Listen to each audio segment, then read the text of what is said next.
Oh, praise Yah. Yes, I'm back again to continue from where I left off at, with this video about how to explain how the Book of Remembrance is a total different book from the New Testament and all these other religious books. My point that I'm making is that when Yah have us document his history, his word, it don't matter how long the time frame is, it's going to add up and say the same exact thing. Okay? Just like when we came out back in what 1440, our forefathers 1440 BCE, and the book of the prophets started around the 8th century all the way down to the 3rd century. And when you read the book of the prophets, it lines up with the same thing which was stated in the law, okay? The first 5 books of the law that Moshe presented to the children of Israel, okay? So I just want people to understand the consistency, because a lot of people be trying to put the book together and trying to call it the Bible, which consists of the New Testament, which we have anything to do with the New Testament. None of them characters are mentioned in the New Testament. And my purpose also of making this video is to expose how it contradicts Deuteronomy chapter 4, where they have new law in the New Testament that says that you have to go through the Son in order to get to Yah. That's not written in the law, okay? Yah left us everything we need to get back to him. So now they have added to the law and violated what Deuteronomy chapter 4 has said, okay? They also say that whoever reject Christ is going to be condemned, which is another law. That's another law that's added to the law of Yah.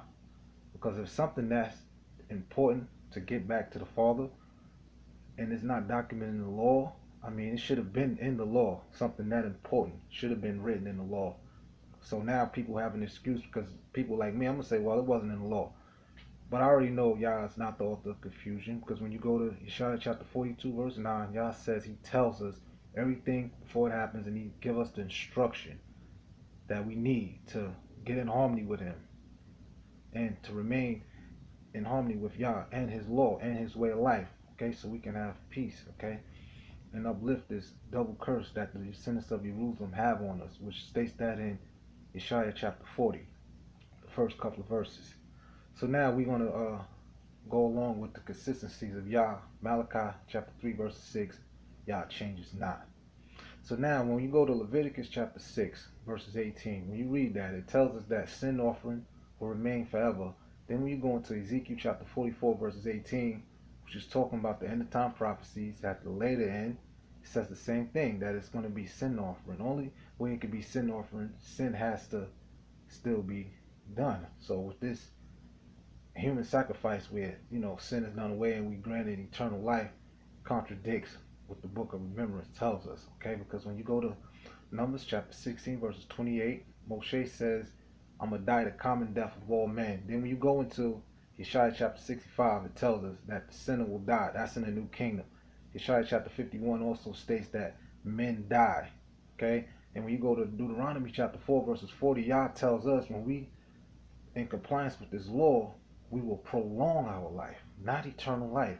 So that contradicts everything what the Creator has said. Only Yah is eternal, not mankind. Okay, we're going to be multiplying more than the stars of the sky. So it's impossible for us to live eternal life. But that's what the New Testament teaches. That's what the Quran teaches. Religions teach that stuff. You have a soul and all this in the spirit nonsense that told.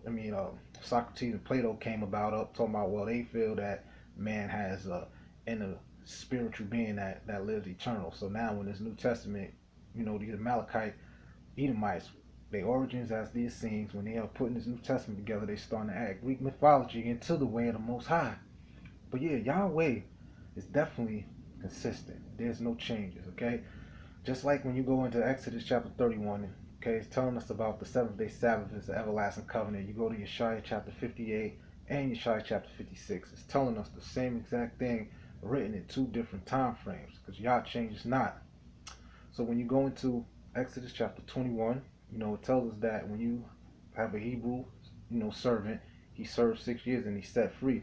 When you go to Jeremiah chapter 34 verses 8, it's telling us the same exact thing. God changes not. This is when it's from the Most High, because it's going to be consistent, okay, firm. So then when you go to Deuteronomy chapter 30, it tells us that once we return back to the Lord, Yah's going to bring us back to the land where our forefathers dwelt. When you go to Jeremiah chapter 32, verses 36 through 40, it's confirming that. It's telling us the same exact thing, right? When you go to Deuteronomy chapter 6, it says Yah is, Deuteronomy chapter 6, verses 4, Yah is one. When you go to Zechariah chapter 14, verses 6, it says that Yah is one and his name is one. Okay, so when you go into Exodus chapter 15, it tells us that the Canaanites are going to melt away. When you go to Zechariah chapter 14, the last verse, what it says, the Canaanites will not be on this planet after the last battle. Okay, because Yah changes not. So when you go into Exodus chapter 15, verse 15, it tells us that Edom will be wiped off the map. Okay, when you go to the book of Obadiah, it's confirming it. It's saying the same exact thing. And you notice when you go into that New Testament, you'll never see no mention of the Amalekite Edomite. His name, because the books that he created, he don't put his identity in there. He conceals his identity. Okay? So when you get into the New Testament or the Quran or any other religious books, you're not going to see the Amalekite Edomite name in there, because he's the author of all these books of confusion, which, Babylon means confusion, and he's the author of it, to keep the world astray from the Most High. So this is what we understand, is that we are following prophecy. This is what confirms the way of Yah. Okay? When you go to 1 Samuel chapter 9, verse 6, they say, how you know this is a man of Yah? Because everything he said has came to pass. This is what we go by. So we're not worrying about, we know the book has been tampered with. We understand that clearly. But you know what? It can't tamper with prophecy. Why? Because the news and newspaper articles confirm prophecy. Everything that comes on the news, we got a verse to back it up, to show that this has been documented thousands of years before this happened. We know man does not have the ability to do that. And if anyone can prove that, then let me know. But I know that's totally impossible. And that's how we understand that the Most High exists. Okay, YHWH, he creates. We understand that to this day. But yeah, we just, keeping it on this path of how Yah stay consistent. So now if a New Testament comes out, it should have lined up and said the same exact thing what was said in the law. Because everything that's said in the law, pretty much the prophecies has confirmed it. Okay, made it repetitive, said the same exact thing, so there is no type of confusion. So like when you go into Leviticus chapter 11, it tells us the dietary law about swine, its abomination, and all other unclean animals. But then when you go to Yeshaya chapter 65 verses 2, what? It says the same exact thing, that swine flesh is an abomination to the Most High. You see how Yah, he's staying consistent. He's letting us know, because he changes not. Just like when you go to Numbers chapter 23 verses 19, you go to Hosea 11 and 9, Yah tells us he's not man. He's not a man at all. You see, he's not man. But then people who follow Christianity try to say that the word has become flesh and Yah has become flesh. But Yah says he's not man. That's like when you go to Yeshaya chapter 47 verse 3, he says he will not appear as a man. And then for all these New Testament believers, okay, saying that the Messiah, the so-called Messiah, he's coming back, whatever. When you go to Micah 5 and 7, Yah says that the righteous will not tarry for a man. We're not waiting for a man to fall out of the sky. Okay? Just like when we in this book of remembrance, there is no future prophecies about the return of a Messiah or governor. And in this New Testament, you cannot prove that we are Hebrew Israelite. There's no Deuteronomy chapter 28. There's no proof that we are Yisrael. And if any New Testament Messianic believer can prove that to me, let me know. If you can show me that I'm a Hebrew Israelite, stated off the New Testament alone, and show me a prophecy that's in the New Testament that's not in the book of remembrance. If you just show me a New Testament prophecy that has came to pass yet, okay? Because they got stuff like 144,000, which I never mentioned in the book of remembrance from the mouth of a prophet, the 21 elders, the 7 churches, and the 144,000 virgins and all this other nonsense that you can't confirm in the book of remembrance about this antichrist or this false prophet, something that important which was left out, because Yah says he does nothing unless he speaks through his servants the prophets, which is in Amos chapter 3 verse 7. He tells us all this. So all this stuff in the New Testament should have been mentioned out the mouth of a prophet, because that's who Yah works through, his prophets. That's who carries the word of Yah. So now in the New Testament, it switches up to the apostles and disciples. Y'all working through them now. Like, so that's what I'm saying. That's another change. Okay. Like, for an example, when you go to Exodus chapter 16, verse 29, Yah tells us to honor the Sabbath day in your dwelling. Leviticus 23, honor the Sabbath day in your dwelling. Exodus 16:29 in your house, right? Then you go to Acts chapter 21, it tells us that people went out on the Sabbath day and they gathered and, in synagogues and all this nonsense. So you're not at rest if you're going out. If you going somewhere, you're not at complete rest. That's not the way of the Most High. There's no example of the Hebrew Israelites. This is for the non-Messianic Hebrew Israelites too. There's no examples of us ever going out and gathering on this Sabbath day. Okay?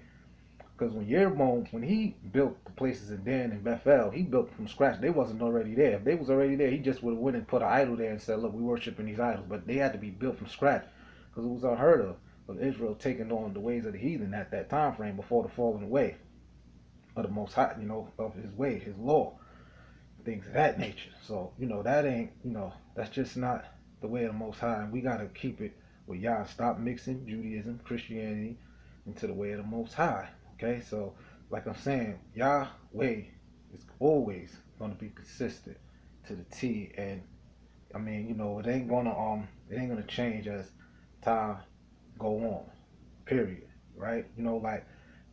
They say about the resurrection, like a lot of non-Messianic Hebrew Israelites is talking about, oh yeah, Dawid is coming back from the dead. When you go to Ecclesiastes chapter 9, verse 6, it tells us once man perishes, he does not return back from the dead. The book of Job, chapter 7, verse 9, man does not return back from the dead. See, that's adding science fiction and all this spookism into the way of the Most High. Once you die, you die. You live through your children. And that's the way of the Most High. And we, keep raising our children in the way of the Most High. That's how we do it. That's how Yah has established it through his movement. Okay? And just like how you go back to Exodus, right? Chapter 15, verses 2. Go to Exodus chapter 15, verse 2, that Yah is the salvation, right? When you go to Jeremiah chapter 3, verses 23, what it says, Yah is our only salvation for Yisrael, the only salvation. It says the same thing in Hosea 13 and 4, right? So when you go to Deuteronomy chapter 22, verses 11, it says that we should not wear mixed garments. Then Yah prophesied that in the book of Zephaniah chapter 3, says the people that's, coming back to the wilderness with these mixed garments is going to be destroyed and wiped off the map. That's showing the constant way of the Most High, how he changes not, and his word stands forever. Proverbs chapter 12, verses 19, which is the truth, which is the law, and it stands forever, and it changes not, regardless of what. As long as mankind on this planet Earth, this law will be in effect. This law will always be applied, okay, to bring peace, harmony, to the inhabitants of this planet Earth, period. So when people, try to say that we are under grace now, or the law was a tutor to Christ, that's saying that the law is done away with. That's saying that Psalms 119, verse 44 is a lie, right? Also, Yeshaya chapter 24, verse 5 says it. Psalms 105, 8 through 10 says that this law is forever, period. And he said he's going to have an everlasting covenant with the children of Israel under this law. In Ezekiel chapter 37, it confirms that. See? So now when people trying to say that we under grace, that means Yah has, he hasn't made a change all of a sudden now. And it doesn't, make sense. Like when you go to Deuteronomy chapter 24, verses 15, it tells us that you must pay your servant his wages before the sun goes down, which confirming that, a day starts at evening when the sun goes down. You must pay your servant when the sun goes down, right? Then when you go to Jeremiah chapter 22, verse 13, what it says, woe to the person who doesn't pay his servant his wages. See, that's an abomination to the Most High, and we can't do that, okay? Just like when you Go to Deuteronomy 21:15, how it tells us we're gonna have more than one wife, saying the same thing in Yeshaya chapter 4. We're gonna have 7 wives. Period. A lot of sisters have issues with that, the multiple wives in captivity, but we're supposed to get ready for that because, like I said, y'all makes more women than men.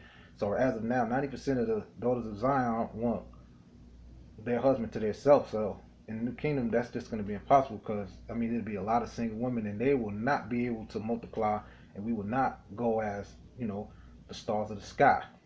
So yeah, that's, being consistent. When you go to Deuteronomy chapter 24, okay, the first couple of verses, and then you go to Jeremiah chapter 3, it's saying the same thing about like if you take a wife and you're separating someone else going to her, you cannot go back into her. It says the same thing in Jeremiah chapter 3 verses 1, right? Then you go to Jeremiah chapter 3 verses 13. I want to make sure if I'm wrong, correct me. Jeremiah chapter 3 verses 13 says, acknowledge your sin, right? Leviticus chapter 26 in the law says the same exact thing. We got to acknowledge our iniquity. We got to accept of our punishment. See? So that's how we know there's no such thing as a person dying for your sin. Because when you go to Exodus chapter 32, verses 31 through 33, Moshe was willing to die for the children of Israel. A human sacrifice. He was willing to die for our sin. But what did Yah say? That no man can die for another man's sin. Everyone must pay for their own sin. And it says the same thing in Ezekiel chapter 18. It's clearing it up and it's telling us clear as day. Because that's the only way that you learn this law. That's why we don't need to go to these monuments, these high places, these false houses of worship. Because the only way you learn this law is from Jeremiah chapter 2, verses 19.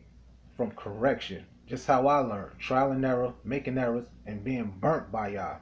And don't want to do the same thing again. That's how I learned. Psalm 94, verses 10 and 11. Blessed is the man who Yah chastens and teaches his law. Through affliction, through chastisement. That's how you learn to keep the law, statutes, and commandments. No other man can teach you that, okay? It's from trial and error and from you making errors in this walk, which is a difficult way, especially in the Yah righteousness way, because we set apart from all these other movements, from all these messianics and non-messianics. Like non-messianic, only thing we have in common is that we are serving Yah alone. But like I said, they go out and do the Judaism thing with this, the Sabbath day gathering. They still eat chicken. They say chicken is a clean animal, turkey. They doing the cow's milk and things of that nature. But like we are, following the roadmap, okay, what Yah has said. So that's why I glorify Yah righteousness, because this is the movement of the Most High. It was left the name for the movement. So now if you're going by another name, you're following another man, period. So that's why I'm confident in the Yah righteousness movement, that this is the movement of the Most High, because we are going by what the roadmap, the order that Yah said, that he sets it up through his servant, and we're going through that. And there's a lot of things. So like I said, I'm confident that this is the movement of the Most High, and I understand Yah righteousness, but we different. So a lot of the other Israelites, they got it kind of easy. Like when I look at their way, it's kind of a little easy, like we doing the 7-day Sabbath day. And I noticed like a lot of brothers too, sisters, whatever, who in the Yah righteous movement, they falling away from it too, because we getting close to Yeshaya chapter 61, the prophecy where the descendants of Esau will be judged before September of this year. And I know it's going to happen. I'm confident. I understand. I know this is going to happen. Okay? These descendants of Esau will be judged before September 2016. That will trigger the Exodus. I understand. I know that's going to happen. Right? Because when you go to Yeshaya chapter 48, Yah said, who amongst them has declared this? Which is talking about the first 11 verses about the Mona movement. But who also has declared us to stay in on the 7-day Sabbath day? Like I don't watch every single movement that's online. I done seen them. Not one movement understand this. And they've been in this book. Some people, these so-called mores, they've been in the book 25, 30 years. They can't figure out that we're supposed to stay in on the 7-day Sabbath day. Okay? Holy convocation in thy dwelling. Leviticus chapter 23, 1 to 3. They don't understand that. They don't understand that chicken is an unclean animal. And I'm trying to figure that out. That's what let me know that Yah righteousness is the movement of the Most High. Understand that without a shadow of doubt. And that showed me that the Most High exists. You got all these people, all these so-called scholars that's reading this book. They can't figure out that we're supposed to stand on the seventh day, seventh day. Why? Because they got idolatry set up in their heart. Ezekiel chapter 14, y'all got them cut off, right? Yeshaya chapter 44, verses 18, he has closed their eyes where they can't see because you got something in your heart that's adversarial. So y'all's not going to give you that light, that illumination to get back in harmony with the Most High. So that's how I understand that this Yah righteousness movement is the way of the Most High. But who is going to believe the report? That's prophecy fulfilled, right? Daniel chapter 12. Many shall awaken, but only a few to everlasting life. Not saying we live forever, right? Just our line is going to be here forever, right? But out of the Israelites that awaken, there's only going to be a remnant of the awakening who make it through this wilderness. So now, I'm getting wilderness ready. I want to make sure that I can make it back in this Jerusalem movement, which will take place before September 2016, right? Which is going to trigger Ezekiel chapter 35. Ezekiel 35 takes place where these Edomites will be destroyed, not the so-called white man, okay, which is descendants of Esau, okay? They're going to get wiped off the map. And that's what we're waiting for. And that's when everyone is going to know Yah righteousness is the movement of the Most High. When this prophecy takes place, then there's no excuse to unequivocally know this is the movement of the Most High. That's why Yah says, then I will make myself known amongst them when I have judged Esau in the land. It's going to happen suddenly. So I just, for the new people that, that has found out, because Israel is awakening, Yeshaya chapter 44, right? We're going to pop up like willows, okay? This is for the new people. I just want people to understand that there's a difference between the New Testament and the Book of Remembrance, the so-called Old Testament. Because no matter what time frame it was written, it's consistent. It's going to say the same exact thing. Like when you go to Malachi chapter 3 verses 10, tithes go in the storehouse, right? Deuteronomy chapter 12, where the tithes go? To the storehouse, right? To the tribe of Levi, saying the same exact thing. And Yah changes not. Malachi chapter 3 verse 6. So when people start to say that if you reject this so-called Messiah, that you're going to be condemned, that's not documented in the law. Like, that's the core principle of this way of life, which is the law. Yah put everything in this law for us to follow. Why would he leave something out that important? You see what I'm saying? Why? Just like in the New Testament, it tells us, it tells you, people who follow it, that you got to fear Christ and your slave master. Okay? But when you go to Deuteronomy chapter 8 verse 6, it says you only fear Yah, right? Period. We only fear Yah. So when it's telling me to fear flesh and Christ, like, it's not adding up. Okay? It's telling me that I'm going to have eternal life now. Okay? It says if it's not what you eat defiles you, but what comes out of your mouth. I mean, that's just total nonsense. Ignorance. I mean, it contradicts and it causes confusion, and this is why a lot of people turn away from the book. Now we know, yes, the book has been tampered with. We understand that. They got mule in there and corn and all kind of other stuff. Okay, but it's irrelevant because you know why? The book of the prophets. That what confirms everything. Okay, that's what let us know that the Most High is He who creates and who exists. Because the book was just predicated on Chronicles and Genesis, just war stories and just history. That's not proven, but what proves is that these prophecies come to pass, period. They come to pass, okay? And when they come to pass, I understand mankind does not have the ability to predict the future. We understand that man can't do it, because I don't have, where I'm at now, I didn't even know I was going to ever know I was a Hebrew Israelite. I was caught up in the streets. I was just caught up in the savage life, wickedness. Wasn't looking for the Creator at all, but then, I always had questions. Okay, I never knew that I was Israel and never knew I was going to be in this walk. And it was a struggle for me because I came out of pure wickedness, okay? But I thank Yah for correcting me. And I'm still, being refined as we speak. And a lot of people ain't built for this walk. They can't withstand the refinement. They can't. All right, so, yeah, I'm going to end it with... This is for Yah righteousness, Jerusalem. and the seed of Yaakov and Jerusalem. And we need to stay strong. We need to turn to Yah. And we need to separate the lies and the truth with the way of Yah. Yah's consistent. He changes not. Period. So I just want people. I just don't. I hate when people say, "Oh, the Bible," and then they include the New Testament. It has nothing to do with Yah. You don't see "Thus says Yah." You don't see no red writing in there. A resurrection from the dead and none of that stuff. Okay, none of them names from the New Testament is in there.